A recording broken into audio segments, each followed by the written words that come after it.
বয়ান করার জন্য বিশেষভাবে আহ্বান করছি।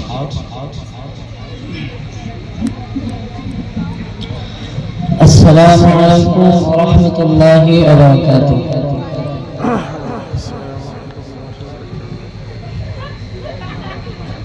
আলহামদুলিল্লাহি রাব্বিল আলামিন والصلاة والسلام على رسوله النبي الكريم أما بعد فأعوذ بالله من الشيطان الرجيم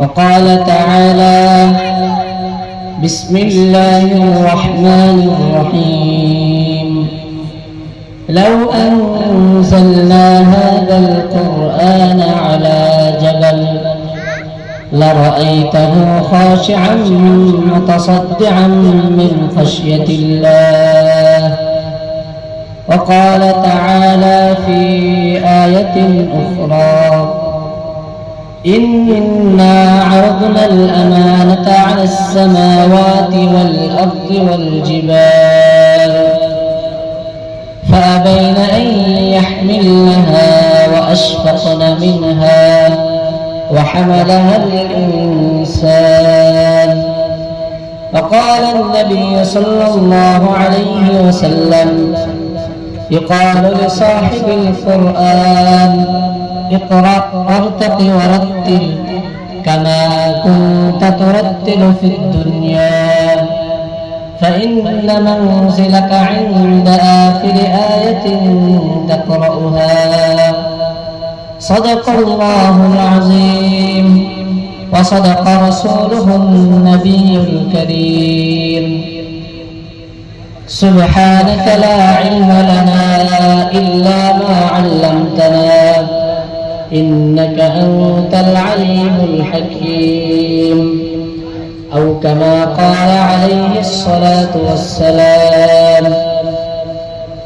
معزز محترم উপস্থিত সম্মানিত উলামা ইকরাম, আল্লাহ পাক রব্বুল আলামিনের দরবারে লাখ কোটি শুকরিয়া যিনি আমাদেরকে এত সুন্দর পরিবেশে মাগরিবের পর থেকে দীর্ঘ সময় পর্যন্ত কোরআনে কারিমের এবং কোরআন এবং হাদিসের থেকে গুরুত্বপূর্ণ কিছু কথা শোনার তৌফিক দান করেছেন। এজন্য আমরা সকলের দিল থেকে একবার শুকরিয়া আদায় করি আলহামদুলিল্লাহ এবং দরুদ পাঠ করি সেই মহান মহামানব সর্বকালের সর্বশ্রেষ্ঠ যিনি আল্লাহ তাআলার কাছে সর্বাধিক প্রিয়, তার উপর আমরা দরুদ পাঠ করি, বলি সাল্লাল্লাহু আলাইহি ওয়াসাল্লাম। সম্মানিত উপস্থিতিবৃন্দ, সময় খুবই কম। কোরআনে কারীম থেকে দুইটি আয়াত তেলাওয়াত করেছি। এই দুইটি আয়াতের তরজমা করে আমি শেষ করে দেব ইনশাআল্লাহ। আল্লাহ পাক রব্বুল আলামিন শেষ নবী হযরত মুহাম্মদ সাল্লাল্লাহু আলাইহি সাল্লামের উপর যে কিতাব নাযিল করেছেন কোরআন, আমরা সবাই জানি আসমানি 104 খানা কিতাব নাযিল হয়েছে। 104 খানা কিতাব, এর মধ্যে যে 103 খানা যে কিতাব নাযিল হয়েছে, ওই 103 খানা কিতাবের ভিতরে যা ছিল তার সার সংক্ষেপ নির্যাস এই কোরআনে আল্লাহ তাআলা দিয়ে পাঠিয়েছেন। সবাই বলে আলহামদুলিল্লাহ। তো এই কোরআন এটা সরাসরি আল্লাহ তাআলার কথা, আর এটার দাম কত সেটা আল্লাহ তাআলা কোরআনের মধ্যে বলে দিয়েছেন। আল্লাহ তাআলা বলেছেন, হে মানুষ, তোমরা শুনে রাখো, কোরআন তোমাদের হাতে আছে আর তোমরা গুরুত্ব দাও না, কোরআন শিখতে চাও না।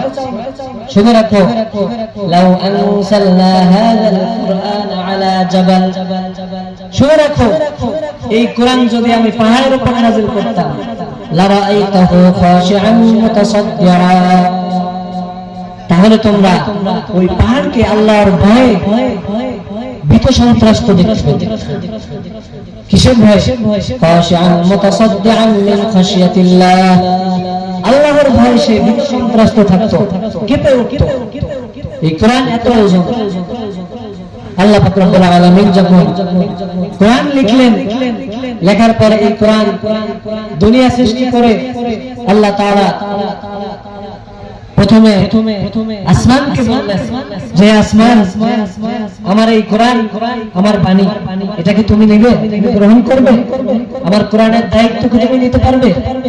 ইন্না আরাদনাল আমানাতা আলাস সামাওয়াত, আল্লাহ তাআলা বলেন এই কোরআন লিপিবদ্ধ করার পর আমি আসমানকে বলেছিলাম, সাত আসমানকে, যে এই আসমান, সাত আসমান, তোমরা তো সব থেকে বড়, আমার এই কোরআনের দায়িত্ব তুমি গ্রহণ করো। আসমান বলল, আল্লাহ এত বড় দায়িত্ব, এত বড় দায়িত্ব আমি নিতে পারবো না। আমাকে যদি এই কোরআন বহনের দায়িত্ব দেন, তাহলে আমি আসমান ভেঙে জমিনের সাথে পড়ে জমিনে মিশে যাব। তো এত বড় কোরআন, এই কোরআনের দায়িত্ব আমাকে দিয়েন না। সে অপারগতা প্রকাশ করলো। এরপর আল্লাহ তাআলা গেলেন জমিনের কাছে, যে হে জমিন, তুমি গ্রহণ করো, তোমারও তো শক্তির অভাব নেই, তোমারও অনেক শক্তি, তুমি আমার এই কোরআন গ্রহণ করো। জমিন বলল, আল্লাহ আমার দ্বারা সম্ভব, আমি যদি এই কোরআন নেই, এই কোরআনের ভারে, এই কোরআনের ওজনে আমি পানির নিচে ডুবে যাব। তাই এই কোরআনের ওজন বহন করা আমার দ্বারা সম্ভব। জমিন অপারগতা প্রকাশ করে দিল। আল্লাহ তাআলা এবার পাহাড়ের দিকে তাকাইছেন, হে পাহাড়, তোমাকেও তো আমি সুবিশাল করে বানিয়েছি, তুমি আমার কোরআনটা নাও। পাহাড় বলল, আল্লাহ আসমান আমার থেকে বড়, জমিন আমার থেকে অনেক বড়, তারা আমার বড় হয়ে তারা যদি এই কোরআনের ভার সহ্য করতে না পারে, তারা অস্বীকৃতি জানায়, তাহলে আমি তো তাদের তুলনায় ক্ষুদ্র, তাহলে এই কোরআন আমি কিভাবে, আমি পারবো না। পাহাড়ও আল্লাহ তাআলার কাছে অপারগতা প্রকাশ করে বসলো।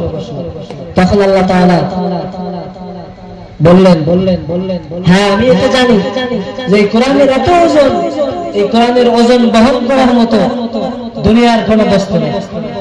তাই আল্লাহ তাআলা বললেন, ইন্না নাহনু নাযালনা যিকরা ওয়া ইন্না লাহু লাহাফিজুন। সুবহানাল্লাহ বলে সবাই, যে এই কোরআন আমি নাযিল করেছি এবং আমি এটাকে হেফাজত করব। আল্লাহ তাআলা আসমানে 104 খানা কিতাব নাযিল করেছেন, কোন কিতাবের দায়িত্ব তিনি নেননি। আল্লাহ তাআলা বলেন নাই যে আমি তাওরাত হেফাজত করব, আল্লাহ বলেন নাই যে আমি জাবুর হেফাজত করব, আমি ইনজিল হেফাজত করব, এইসব দায়িত্ব আল্লাহ তাআলা নেননি। যার কারণে এখন তাওরাত বিক্ষিপ্ত হয়ে গেছে। আসমানি যে বাকি 103 খানা কিতাব, কোন কিতাব আসমান থেকে যেমন নাযিল হয়েছিল এখন আর সে অবস্থায় নেই। কোরআন হেফাজতের দায়িত্ব আল্লাহ তাআলা নিয়েছেন, সেই কোরআন এখনো দুনিয়াতে আছে, আর যতদিন থাকবে এই কোরআনের সূরা তজুরের কথা সামান্য একটা নোক্তা পর্যন্ত সারা দুনিয়ার সমস্ত কাফের মুশরিকরা মিলে একটা নোক্তা পর্যন্ত পরিবর্তন করতে পারবে না। আল্লাহু আকবার। যদি পরিবর্তন করে, এই মুহূর্তে যদি দুনিয়ার সমস্ত হাফেজদেরকে যত কোরআন আছে সমস্ত কোরআন যদি পুড়িয়ে ফেলা হয়, আল্লাহ তাআলা এমন সিস্টেম করে রেখেছেন আগামী 24 ঘন্টার মধ্যে, এখন বর্তমানে যে কোরআন সহিহ শুদ্ধ কোরআন লেখা আছে 24 ঘন্টার মধ্যে, 24 ঘন্টা সময় লাগবে না, আবার কোরআন লেখা হয়ে যাবে। সুবহানাল্লাহ। তো এই কোরআনের দায়িত্ব আল্লাহ তাআলা নিয়েছেন, আর তার মারকাজ আপনাদের এলাকায়, আর আপনারা অবহেলা করে বসেন। অবহেলা করবেন না, মূল্যায়ন করেন, শুকরিয়া আদায় করেন। কোরআনের যারা পড়ে, যারা পড়ায় তাদের সাথে শরীক হন, আল্লাহ তাআলা আপনাদের জীবনকে দামি বানিয়ে দিবেন। এই কোরআন এটাই আমাদের জীবনের একমাত্র প্রাপ্য দর্শক। সময় শেষ, তো এতটুকু অনুরোধ থাকবে, কোরআন ওয়ালাদের সাথে থাকবো, কোরআনের মারাকিজ মাসাজিদকে ধরে রাখার চেষ্টা করব, সহযোগিতা করব। আল্লাহ পাক রব্বুল আলামিন আমাদেরকে মৃত্যু পর্যন্ত ঈমানের মেহনত, কোরআনের মেহনত এবং কোরআনকে সমাজে কিভাবে বাস্তবায়িত করা যায় এই অপেক্ষা এবং এই কাজ আল্লাহ তাআলা আমাদেরকে করার তৌফিক দান করেন। ওয়া মা আলাইনা ইল্লাল বালাগ ওয়া আখিরু দাওয়ানা আলহামদুলিল্লাহি রাব্বিল আলামিন। আসসালামু আলাইকুম ওয়া রাহমাতুল্লাহি ওয়া বারাকাতুহু।